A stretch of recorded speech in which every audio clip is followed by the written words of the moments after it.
Lesson 10, The Echoing Green, William Blake. Let's start. William Blake, 1757 to 1827, was one of the greatest poets of the Romantic Age. William Blake 1757 থেকে 1827 তার জীবনকাল। তিনি ছিলেন romantic এজের মহান কবিদের মধ্যে একজন অন্যতম। রোম্যান্টিক এজ হচ্ছে ইংরেজি সাহিত্যের একটা বিশেষ সময়কে বলা হচ্ছে romantic age. Blake's poetry was published in a manner most unusual in literary and art history.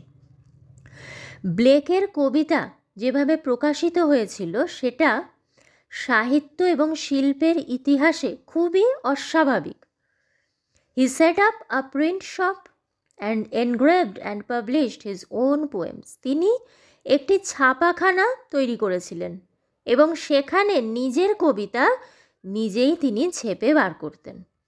Some of his well known works are, তার কয়েকটি বিখ্যাত কাজ হলো Songs of Innocence, Songs of Experience and the Marriage of Heaven and hell.